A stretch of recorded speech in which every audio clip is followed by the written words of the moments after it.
Okay, my name's Zakashi, guys, and in this video here we're going to be doing a should you summon and whether you should summon on Ultra Hit. Now there's a lot of things that we got to go through, but before we go into anything, I want you to comment if you've already decided whether you're going to summon or not. So if you're going to summon, let me know. If you're not going to, then also put that down in the comment section below.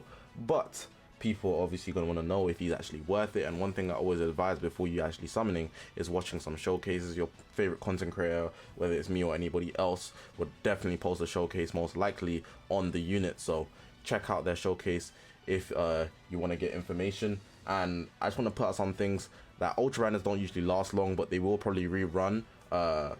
There's probably enough time for him to rerun before the anniversary. If we look at Ultra Super Vegito, he dropped in the third part of the anniversary, the 4th anniversary, and he's rerun literally in January. So if we look at like August to January, that's like maybe like 4 months, 5 months. So and the anniversary going forward is in the end of May or early June, which is around that same amount of time, so you might be able to catch him again. Just want to put that out there in case you want to skip him this time around. And he's USS, so I feel like his value is really going to shine with 17, but you could also just wait until the last day until he drops. But that's just some pre-information. I'm actually going to get into discussing whether the banner, generally speaking, it's worth it, so you can actually decide off of that. But this is just some pre-information before you actually go in and summon, so keep that in mind because it's very important. So I feel like a big thing to look at is the units that's actually on the banner. Now all 3 units are pretty crappy, I'm not even gonna lie, besides maybe your Rose and of course Ultra Hit. But when you're summoning on Ultra banners, you know the value, generally speaking, is low because there's only 1 unit, outside of the fact that that unit is probably going to be pretty good. Now SSB Vegeta is very more likely to get a plat than a Zenkai in my opinion, but he could also Zenkai. But UI Sign, I feel like he's the favorite to get a Zenkai. I don't think a plat would save him, and I feel like a lot of people feel the same way. But outside of that, I feel like their units you might just want to star up in the scenario they get something for the future. So it's like you're investing in stocks and you're not really thinking about it as of right now. But that's just regarding the side units. Let's actually talk about Ultra Hit because he's the headliner. We want to know about him.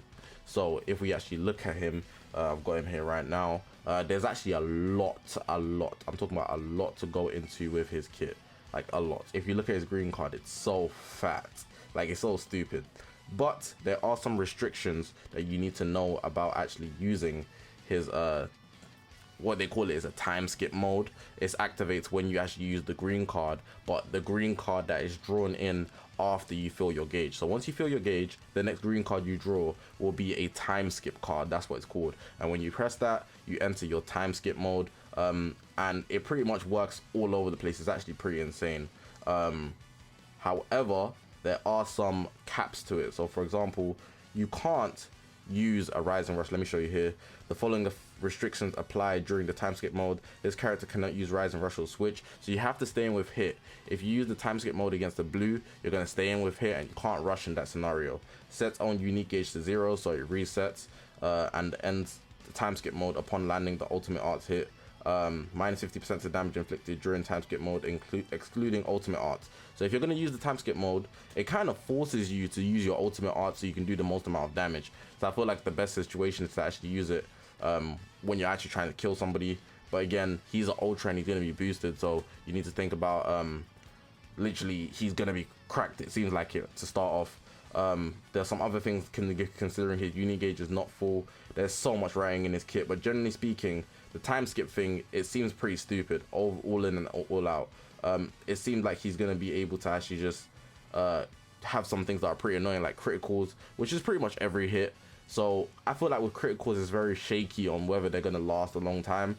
Criticals tend to like fall off. We've seen with Bardock, they're very situational because you don't know if you're gonna get the crit. Critical rate can go up, but you still might not get the crit to do a lot of damage. But restoring his vanishing gauge on the ultimate is pretty good, especially if you enter the time skip mode and whatnot. Just something that I just noticed. And there are obviously certain pluses to actually being in a time skip mode. For example, the blue card here, while in time skip mode, deals massive impact damage. The following effects occur upon activation. Randomly draws 1 new card, and you get plus 20% special move damage. Now one thing I did notice is that when you enter the time skip mode, you actually draw a full deck of cards, which is actually pretty cool, which is something you should keep in mind. But if I actually scroll down to where it actually explains his time skip mode.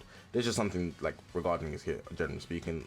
Every time he uses a arts card, he restores health. So, you know, ultras have to be cracked somehow. They have to have some type of things that are just really annoying. That's just cover change. We need to scroll down to where his kit is. So, Granley charges own unique gauge over time while this character is on the battlefield or on standby, excluding when in time skip mode. So obviously you can't fill your gauge if you're in the time skip mode. Changes next own special arts to time skip, which is what I explained earlier. The following effects occur when this character enters time skip mode. Restores own key by 50, randomly draws at most 4 new cards, what I just explained, and he'll be able to nullify endurance for 10 time accounts. It doesn't say it can't be cancelled, but you're in time skip mode. No one can pretty much do anything unless it automatically cancels, like with 17. So cancels enemy attribute upgrades and buff effects, inflicts enemy with attribute downgrade minus 100% health restoration for 10 time accounts, and when he defeats an enemy he gets key by 40, reduces enemy key by 40, and reduces Dragon Balls by 1. Now speaking generally, he looks pretty good, I'm not going to lie, but if I'm just giving my first impression, I feel like outside of the time skip mode, I don't know how great he will be.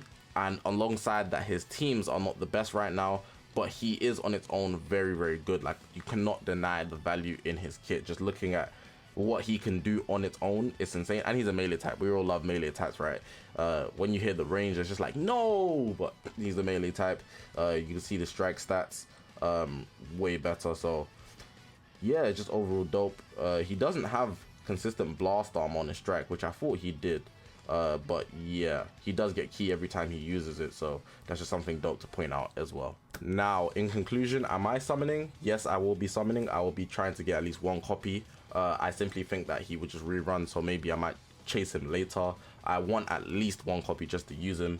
But outside of that, really and truly, I don't feel like he's that great. And that's not to say that he's bad, but I feel like it's more so the timing thing.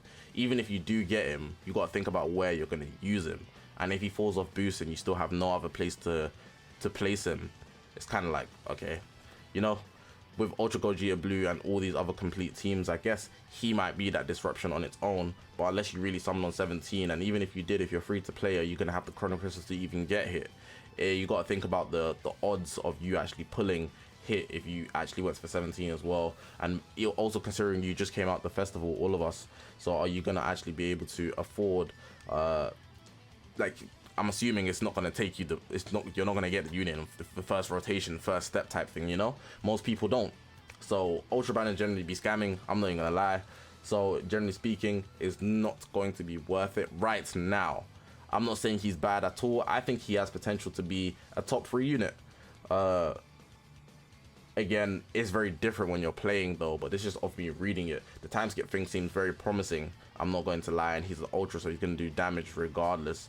But I'm thinking about longevity type thing. You don't want to summon heavily on a unit, potentially not get them, and then potentially as well just not see them as valuable once you do have them, if you do get them. So I'm just thinking about it in all those other ways. But if you are going to summon, again, the general basis on spending, I just say 20k. If you haven't gone 20k, you haven't got shafted yet, because 20k there's a cap on exchange shop CCs, not missions and other things like that. But once you get to 20k, you can't claim CCs from exchange shop. So that, to me, because that's a cap, that's a shaft. If you haven't been over 20k, you haven't really been shafted yet. I think I'll be summoning 20k as a basis. But yeah, that's pretty much everything that I have to say in conclusion regarding Ultra Hit. He's really, really dope, and I feel like he's gonna be really unfair, I'm not even gonna lie. But I'm just thinking about it from a realistic point of view. I didn't even touch on every single detail in his kit because I didn't want to make this like a kit breakdown, because we could be here for a long time because his kit has a lot of detail, I'm not going to lie. But I'm also just thinking about where you would use him and where you would implement him for your team, thinking about it like that, you know. But yeah, let me know what you guys think about what I said. I definitely see him being valuable, easily top 3 unit, not going to lie. He's an ultra, all ultras are pretty much like that. But I'm just thinking about it more so from a perspective of, do you have the team to place him on? You can't just put him on the leader slot and put him anywhere. You can just do that. But again, it's a longevity thing. But yeah, I do think he would be worth it if you get him. Do I think it's worth it summoning? For sure. But it's an ultra banner, so it's a high risk, high reward thing. You don't know what's gonna happen. Press the subscribe button, man. We're on this grind to 40,000 subscribers. All my social media is going to be on the bottom screen. Is the YouTube channel. We've got Twitter, Twitch, Reddit, Instagram, and a Discord link all in the description below. If you're summoning, good luck. If you're not, it is what it is. Take care, everybody. I don't even know what to say at this point. Dropping ultras like this is crazy. So fast, man. My name is Zakashi, guys. I'll see you guys in the next one, man.